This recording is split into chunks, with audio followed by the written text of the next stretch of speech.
When we think of danger, we often imagine something obvious, something loud, something visible. A sudden pain, a wound, or a diagnosis that shocks us into reality. But the truth is, the greatest threats to human health are not the dramatic events that strike overnight. They are the quiet forces that work in the shadows, shaping the body silently over months, years, and even decades without ever calling much attention to themselves, until the damage is done. This is what makes the silent killer so devastating. It is not simply its destructive power, but its ability to operate unnoticed, to disguise itself as ordinary living, and to convince us that nothing is wrong while everything is gradually deteriorating. If you think about it, life has conditioned us to pay attention only when something hurts. Pain becomes the alarm system that tells us, stop, something is wrong. If you sprain your ankle, you know immediately to rest. If you cut your hand, you act to protect it. But what happens when damage accumulates without pain, when the very cells of your body are under siege without sending a distress signal you can feel? You carry on as usual, eating, working, stressing, sleeping too little, ignoring small signs, unaware that beneath the surface your body is fighting battles you do not see. This is precisely why many people are shocked when they first hear the words, "You have cancer," or "You have advanced disease." They often say, "But I felt fine." That is the nature of the silent killer. It thrives on your trust in feeling fine. It waits in the quiet, building momentum, while you go about your life assuming all is well. And this illusion of well-being is one of the most dangerous aspects of modern health. We live in a culture that rewards outward productivity while ignoring inner decay. As long as we can wake up, show up, and keep going, we believe our bodies are doing fine. Yet inside, inflammation may be simmering, arteries narrowing, cells mutating, and toxins accumulating. The tragedy is that by the time symptoms do appear, by the time pain finally forces attention, the damage has often progressed so far that reversing it becomes a monumental challenge. In that sense, the silent killer is not just biological, it is also psychological. It feeds on our denial, on our tendency to put health last until crisis makes it first. Think of the body as a city. In a city, the loud emergencies, a fire, an earthquake, a riot, get immediate attention. Sirens wail, resources are mobilized. But what if instead of a fire, there is a slow erosion of the foundation beneath the buildings? What if the plumbing corrodes silently, the power lines weaken out of sight, the water becomes contaminated, and the air grows increasingly toxic? But no alarms go off. Life would carry on, people would walk the streets, shops would open, families would thrive, unaware that the very infrastructure was collapsing beneath them. And then, one day, the entire city would falter under the weight of years of invisible neglect. That is the human body under the influence of the silent killer. This is why awareness is the first and most powerful defense. When we begin to shift from measuring health by how we feel to measuring it by how we live, we start to take back control. Health is not defined by the absence of pain. It is defined by the presence of balance, resilience, and nourishment at the cellular level. A person who says, "I feel fine," while living on processed food, sugar, chronic stress, and poor sleep is mistaking silence for safety. But silence is not safety. Silence can be a trap. Science today shows us that long before cancer develops, long before cardiovascular disease is diagnosed, long before diabetes takes hold, there are patterns, early signals, subtle imbalances, small disruptions, that reveal the presence of the silent killer. Elevated markers of inflammation, shifts in blood sugar, subtle changes in the microbiome, tiny accumulations of oxidative stress. These do not announce themselves with pain. They whisper in the language of biology, a language most people never learn to hear. But doctors and researchers who study the body closely can see these patterns long before catastrophe strikes. And the good news is this: when detected early, when acted upon with intention, the silent killer can be stopped. So the real challenge is not whether this force exists, it does. The challenge is whether we are willing to slow down, to listen, to notice, and to take responsibility before silence turns into destruction. The enemy is not simply within the body, it is also within our way of thinking. We wait for proof of illness instead of seeking proof of health. We wait for disease to arrive instead of cultivating strength to prevent it. In doing so, we become easy prey for what is both silent and deadly. If there is one message to carry forward, it is this: do not mistake the absence of pain for the presence of health. Do not mistake the silence of your body for safety. Just because you feel fine today does not mean the body is not quietly struggling under the weight of hidden inflammation, toxic exposures, and destructive habits. The silent killer thrives in the shadows, but it loses its power when you choose awareness. When you choose to see beyond the surface, to nurture the unseen, to protect the foundations before they crumble, you are no longer its victim, you are its master. And that choice made today may very well be the difference between a future of disease and a future of health. If silence is dangerous because it hides what is happening inside the body, then we must ask what exactly is taking place beneath the surface. What is the actual force quietly wearing us down, creating the conditions for disease and, ultimately, for cancer? The answer, science tells us, is chronic inflammation, the fire that never goes out.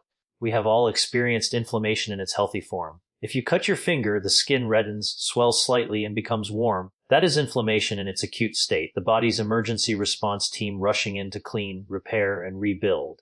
In those moments, inflammation is not the enemy. It is the hero. It is the body's way of protecting life. Without it, even the smallest wound could be fatal. But like fire, which is useful for warmth and cooking yet devastating when it rages out of control, inflammation becomes destructive when it no longer knows how to stop.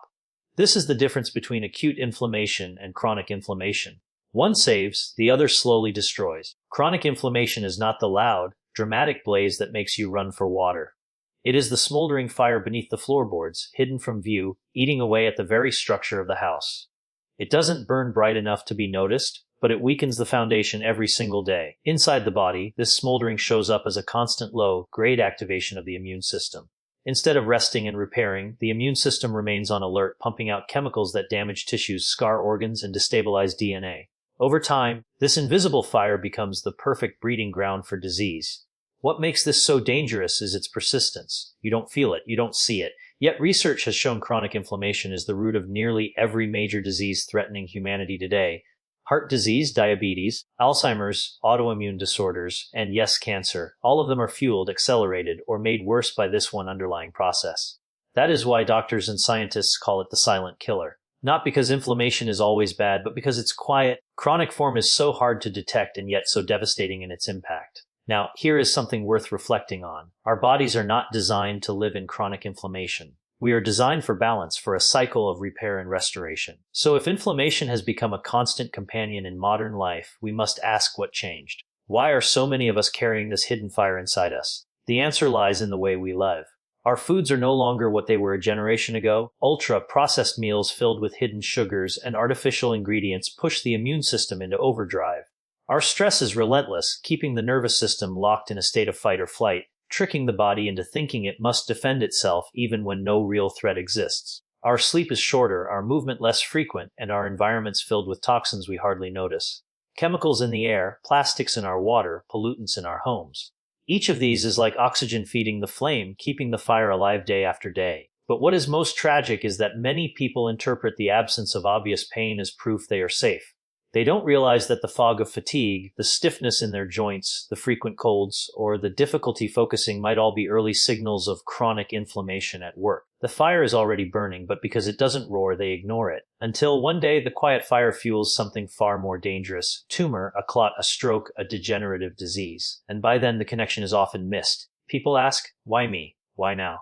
The truth is, the fire was there all along. Yet, it is important to remember that chronic inflammation is not destiny. It is not an unchangeable sentence. The same body that allows inflammation to spiral can also restore balance when given the right tools. Diets rich in anti-inflammatory foods, leafy greens, colorful fruits, omega-3, rich fish, nuts, herbs, and spices like turmeric and ginger literally put out the fire at the cellular level.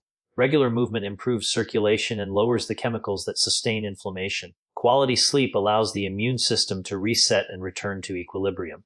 Practices like mindfulness and deep breathing calm the nervous system, telling the body it can stand down, that it is no longer under constant attack. In other words, the fire that destroys can be replaced by the light that heals. The power is in our hands. But it begins with awareness, with recognizing that the enemy is not always obvious. That fatigue may not just be tiredness, it may be inflammation. That bloating may not just be poor digestion, it may be inflammation. That foggy mind may not just be stress, it may be inflammation.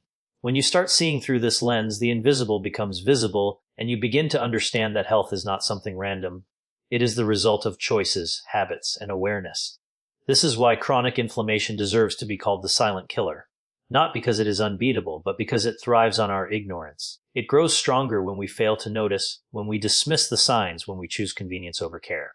But the moment we open our eyes, the moment we recognize the slow fire and take responsibility, its power begins to diminish. So let me leave you with this truth. The fire within you can either be the warmth that sustains life, or the blaze that destroys it. Chronic inflammation chooses for you only if you choose not to act. But when you decide to nourish your body, calm your mind, and restore your balance, the silent killer loses its silence, and you reclaim your health before the fire consumes it.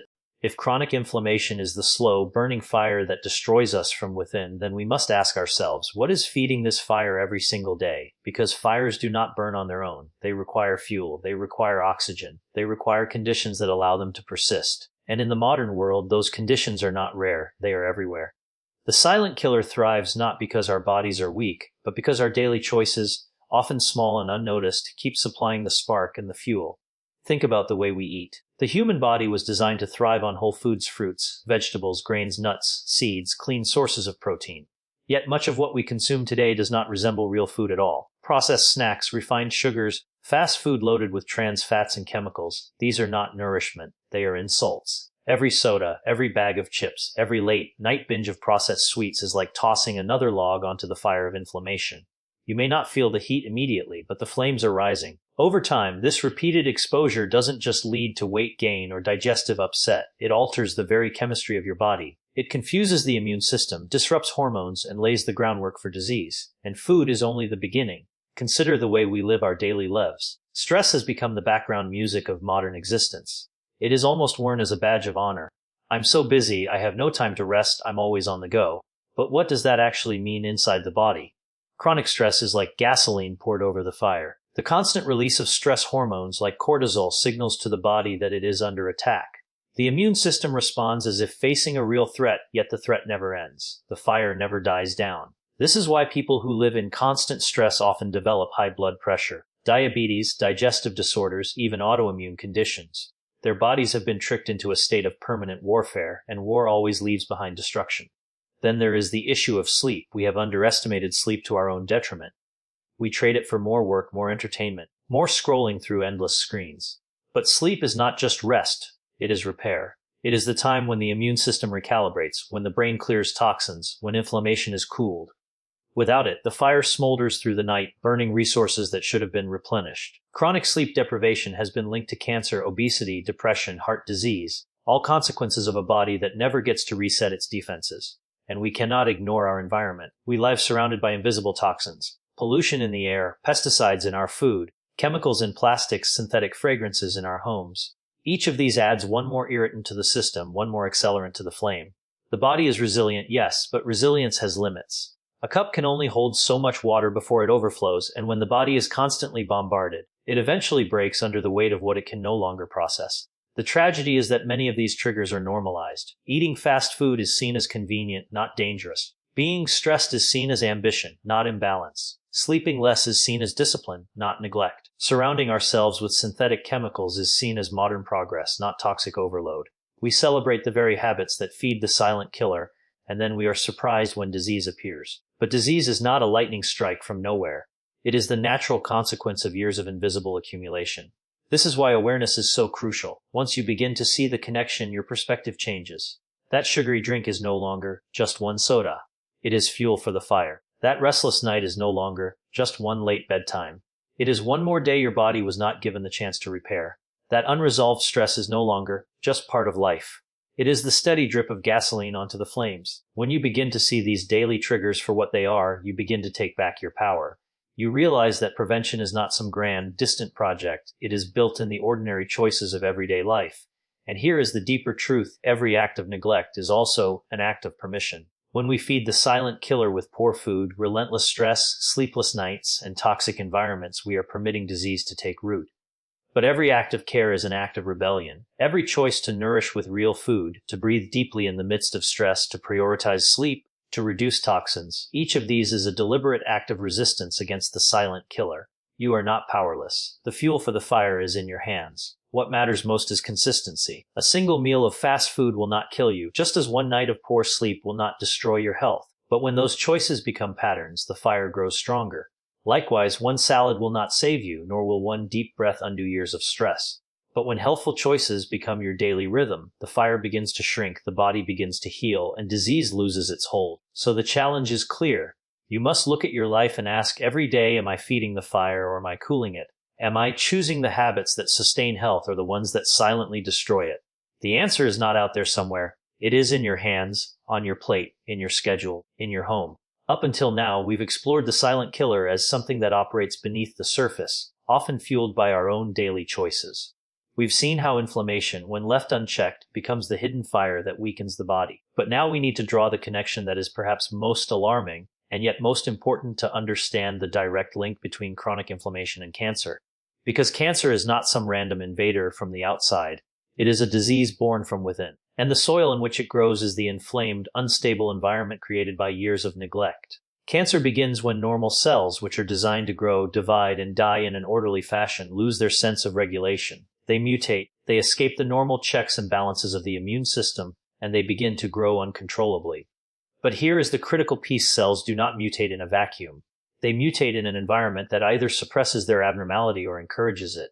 In a healthy, balanced body, the immune system quickly recognizes abnormal cells and eliminates them. But in a body where inflammation is constant, the rules of the game change. Inflammation creates a chemical storm, a bath of cytokines, free radicals, and enzymes that damage DNA and disrupt the delicate machinery of cellular repair. Every day, your DNA is under attack from external sources like pollution and internal processes like metabolism. Normally, repair systems fix the damage swiftly. But when inflammation is raging, those repair systems are weakened. Imagine trying to fix a house's foundation while the walls are still burning. You can't. And so mutations accumulate little by little until a cell begins its descent into malignancy. But that is only the beginning. Once a cancerous cell is formed, inflammation becomes its greatest ally. It is as if the fire inside the body not only sparks cancer, but then fans the flames of its growth. Inflamed tissue provides cancer cells with growth signals, fuels them with new blood vessels through a process called angiogenesis, and even suppresses the very immune cells designed to eliminate them. In other words, inflammation doesn't just allow cancer to arise, it actively helps cancer thrive. Consider colon cancer, one of the most common cancers worldwide. Decades of research have shown that chronic inflammation of the colon, whether from poor diet, obesity, or chronic conditions like colitis, creates a fertile ground for tumors. The same is true of liver cancer, often preceded by years of silent inflammation caused by fatty liver disease or hepatitis. Stomach cancer, pancreatic cancer, lung cancer, all of them have ties to inflammatory processes that wear down tissues until cancer emerges as the inevitable outcome. This is why calling inflammation the silent killer is not an exaggeration. It is not only destroying tissues in slow motion, it is laying the foundation for the single most feared disease of our time. And what is striking is that cancer does not appear suddenly, like a bolt of lightning. It takes years, sometimes decades, to develop. That means the choices we make in our 20s, 30s, and 40s are already shaping our risk in our 50s, 60s, and beyond. Cancer is not just a disease of age. It is the culmination of years of small, silent injuries left unchecked. And yet, there is something profoundly hopeful in this knowledge. Because if inflammation is one of the key drivers of cancer, then reducing inflammation becomes one of the most powerful tools for prevention. It is not about living in fear of cancer. It is about living in a way that denies cancer the environment it needs to grow. Anti-inflammatory foods do more than lower cholesterol or stabilize blood sugar. They actively create a biochemical environment where cancer cells struggle to survive. Regular exercise does more than keep you fit. It lowers inflammatory markers that would otherwise fuel tumors. Managing stress is not just about feeling calmer. It directly reduces the hormonal surges that feed inflammation and weaken immunity. These are not small lifestyle choices. They are acts of cellular protection. And here is the deeper truth: cancer does not develop in isolation from the rest of life. It is the mirror of how we have lived. The body records everything: what we eat, how we move, how we rest, how we think. And that record is written into our cells. When we live in alignment with health, our cells flourish. When we live in conflict with health, our cells suffer. Cancer is not only a biological event, it is also a reflection of the silent story we've been writing with our daily habits. This perspective is not meant to burden you with guilt. It is meant to empower you with awareness. Because if cancer is fed by inflammation, then every step you take to cool that fire is a step toward reclaiming your future. You may not control every variable in life, but you can control many of the triggers that fuel inflammation.